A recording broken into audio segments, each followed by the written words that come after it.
যেখানে শেখ মুজিব ব্যর্থ সেখানে জিয়াউর রহমান সফল, ইতিহাস তাই বলে। আর আওয়ামী লীগের রূপ হচ্ছে বা দুইটা, মানুষের দুই হাত থাকে দুই দিকে।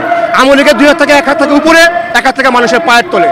যখন বিপদ কেটে যায় তখন সামনের মানুষের গলা চিপ্পা দেওয়া থাকে, এটা সন্ত্রাসী, মানে অর্থাৎ ক্ষমতা আসলে দেশকে ধ্বংস করে দেয়। আর যখন বিপদ কেটে যায় তখন পায়ে ধরে আব্বা আব্বা ডাকে। জিয়াবাদ বলতে কিছু নাই, আমরা মনে করি জাতীয়তাবাদী অর্থাৎ আমরা বাংলাদেশি, এটাই জিয়াউর রহমান। আমাদের পরিচয় আমরা বাংলাদেশি, আমরা বাঙালি না। মুজিববাদ হচ্ছে বাঙালি, যেমন কলকাতার বাঙালিরা বাঙালি।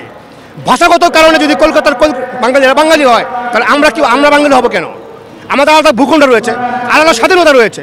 শেখ মুজিব 7 মাসে যে ভাষণ দিয়েছিল বাঙালি জাতীয়তাবাদ, সেটা ছিল পাকিস্তান সরকারের কাছে তার বাংলা ভাষায় সে কথা বলবে বা বই পুস্তকে সরকারিভাবে যেটা থাকবে আর কি, সেটা যেন উজ্জ্বল না হয়, ঠিক আছে?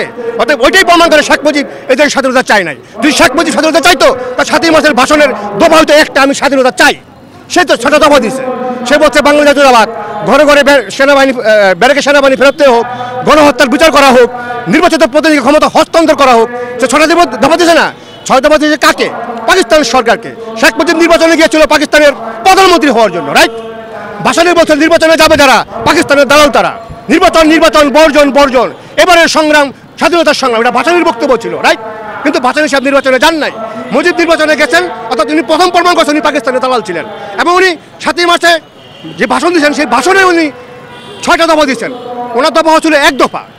উনি বলছেন সাহিত্য স্বাধীনতার কথা। উনি মুক্তিযুদ্ধের সময় পাকিস্তানে আরামে এশ করে বেড়াইছেন, তারা বলে তাকে গ্রেপ্তার করা হয়েছে। মুজিবকে যদি গ্রেপ্তার করা হয় তাহলে আওয়ামী লীগ পালন করবে। যখন মুজিব ফিরে আসছে 1972 সালের 10ই জানুয়ারি, তাহলে আওয়ামী লীগের পালন করা উচিত কারামুক্ত দিবস, হাজত মুক্ত দিবস অথবা জেল মুক্ত দিবস। আওয়ামী লীগ পালন করে স্বদেশ প্রত্যাবর্তন। স্বদেশ প্রত্যাবর্তন শব্দের বাংলা অর্থ হচ্ছে কেউ কোথায় চলে গিয়েছিল সে স্বেচ্ছা ফিরে আসছে। অতএব শেখ মুজিব স্বেচ্ছায় নিজের আত্মরক্ষার জন্য, নিজের পরিবারকে আত্মরক্ষার জন্য উনি পাকিস্তানে চলে গেছিলেন। এবং ডক্টর কামাল হোসেন গণফোরামের নেতা, ওনার শ্বশুরবাড়ি ছিল করাচি, শেখ মুজিব সেখানে করাচিতে ছিলেন। যদি আমার কথা যদি ভুল হয়, এখন যেমন বাংলাদেশের সমস্ত মুক্তিযোদ্ধারা হতাহত হয় নাই, তেমনি হবে শেখ মুজিব যে পাকিস্তানে ছিল সে জেলখানায় তাকে যারা রাখাশোনা করছে সে জেলখানা আজও কোনো অস্তিত্ব আছে কিনা আপনারা খোঁজ নিয়ে দেখেন। বরং ডক্টর কামাল হোসেনের শ্বশুরবাড়ি করাচি, সেই এলাকাতে আপনারা খোঁজ নিয়ে দেখবেন মুজিব সেখানে কী করেছিল, ঠিক আছে? অতএব আওয়ামী লীগ সবসময় মিথ্যা কথা বলে, আওয়ামী লীগ সবসময় হচ্ছে উল্টা রাজনীতি করে। মুজিবকে যদি পাকিস্তানিরা গ্রেপ্তার করে, আমি ধরে নিলাম যে স্বৈরাচার হাসিনার সময় যেমন আমাদের নেতা তারেক ভাইয়ের বক্তব্য অনলাইন অফলাইনে প্রকাশ করতে দেয় নাই, মিডিয়াতে প্রকাশ করতে দেয় নাই, আমি ধরে নিলাম যদি সেই সময় পাকিস্তানিরা শেখ মুজিবের বক্তব্য প্রকাশ করতে না দেয় তাহলে সেটা হচ্ছে পাকিস্তানের সরকারের গণমাধ্যমগুলো। কিন্তু বিশ্ব গণমাধ্যমগুলো তো অন্ধ ছিল না। পৃথিবীর কোনো পত্রিকাতে শেখ মুজিব গ্রেপ্তার হয়েছে এমন কোনো ভিডিও ফুটেজ, এমন কোনো পত্রিকার কাস্টিং আওয়ামী লীগ দেখাতে পারবে না। কারণ আওয়ামী লীগ হচ্ছে একটি অভদ্র, অসাংগঠনিক এবং যেটাকে বলা হচ্ছে অগণতান্ত্রিক এবং অবৈধ সন্তান হচ্ছে আওয়ামী লীগ। কারণ আওয়ামী লীগের জন্ম দিয়েছে মাওলানা ভাসানী, মুজিবের দল তো বাকশাল। কিন্তু আওয়ামী লীগ মুজিবকে বলতেই বোঝায় সব কিছু আওয়ামী লীগ, মানে শেখ মুজিব। ভাসানীকে তারা স্বীকারই করে না। আওয়ামী লীগের সাধারণ সম্পাদক ছিল আপনার সৈয়দ শামসুল হক, তারপরে ছিল আপনার হোসেন শহীদ সোহরাওয়ার্দী, তারপরে ছিল খন্দকার মোস্তাক, তারপরের প্রতিনিধি ছিল শেখ মুজিবের পরিচয়। শেখ মুজিব কীভাবে খন্দকার মোস্তাককে, সৈয়দ শামসুল হককে, হোসেন শহীদ সোহরাওয়ার্দীকে এবং প্রতিষ্ঠাতা সভাপতি মাওলানা ভাসানীকে টপকে জাতির পিতা হয়ে যায়। অতএব আওয়ামী লীগ যে অবৈধ সন্তান, বাপ ছাড়া সন্তান, এটি আওয়ামী লীগ প্রমাণ করে।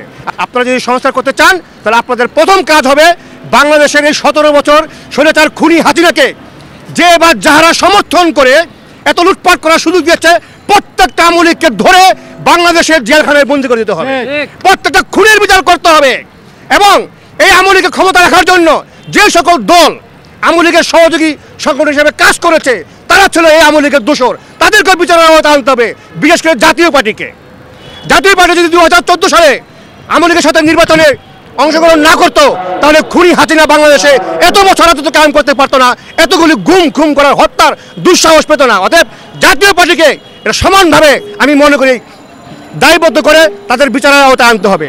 বাংলাদেশের জিয়াউর রহমান হচ্ছে বাংলাদেশের মহান স্বাধীনতার ঘোষক, যিনি পাকিস্তান আর্মির চেইন অফ কমান্ড ভঙ্গ করে যদি এদেশের স্বাধীনতার ঘোষণা দিতেন আজও বাংলাদেশ হতো কিনা সন্দেহ রয়েছিল।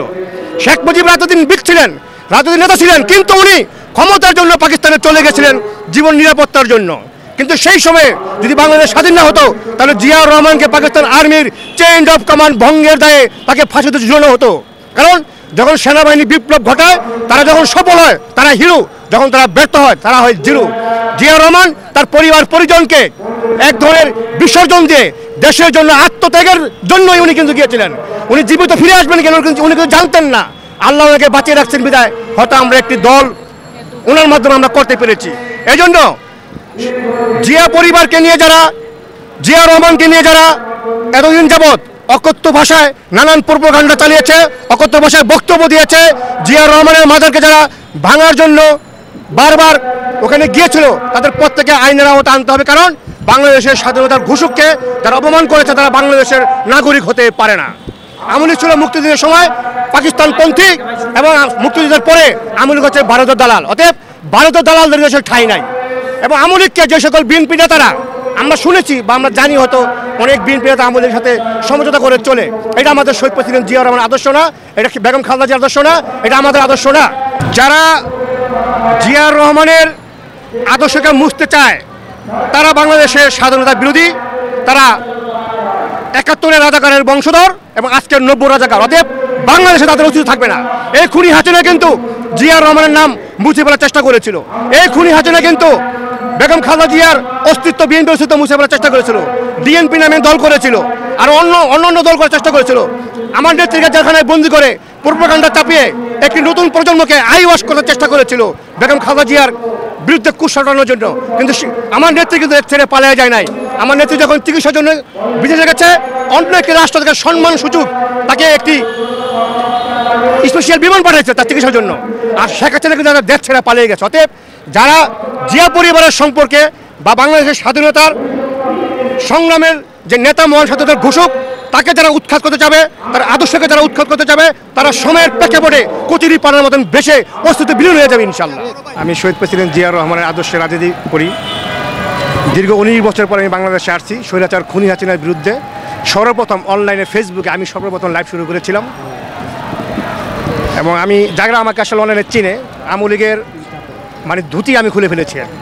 হাসিনার এবং শেখ মুজিবের যে স্বাধীনতার মুক্তিযুদ্ধের চেতনায় যে ভণ্ডামি করা ছিল, মুজিব পরিবার যে মুক্তির সময় ভাতা খেয়েছিল, মুজিব যে বাংলাদেশের 25 মাসের গণহত্যার নির্লক্ষাকারী ছিল, 1 লক্ষ পাকিস্তানি আর্মিকে বাংলাদেশে ঢুকিয়ে বাংলাদেশের কথিত 30 লক্ষ মানুষকে হত্যা করেছিল, লুটপাটের কায়েম রাজত্ব করেছিল, 75-এ যে বাকশাল কায়েম করেছিল, আমি সেই খুনি মুজিবের মুখোশ উন্মোচন করেছিলাম। স্বৈরাচার হাসিনা আমার বিরুদ্ধে অনেকগুলো মামলা দায়ের করেছিল, 47টা প্রায়। আমার দেশের বাড়ি প্রতিনিয়ত র্যাব, ডিজিএফ লোক পাঠাতো, আর্মির লোক পাঠাতো, যে কারণে 19 বছর আমি দেশে আসতে পারিনি। এই 19 বছর আমার বাবা, মা, আপন বোন, চাচা চাচি অনেকে হারিয়েছেন। তাদের আজকের এই আগস্টের 5-ই যে আমাদের দেশে যে জাতীয় আন্দোলন হয়েছিল, ছাত্র বৈষম্য আন্দোলন, সেই আন্দোলনের সুফলের মাধ্যমে আজকে আমি দেশে আসতে পারছি। ডক্টর মোহাম্মদ ইউনূস আজকে বাংলাদেশের অন্তর্বর্তীকালীন সরকার প্রধান এবং যারা সমন্বয়ক আছেন, আপনারা ভুলে যাবেন না এই বাংলাদেশের এই 5ই আগস্টের যে আন্দোলনটা হয়েছিল, এই আন্দোলনটা ছিল শুধু ছাত্র বৈষম্য আন্দোলন শুরু হয়েছিল নামটা, কিন্তু এই আন্দোলনে জড়িত ছিল বাংলাদেশের আপামর জনগণ।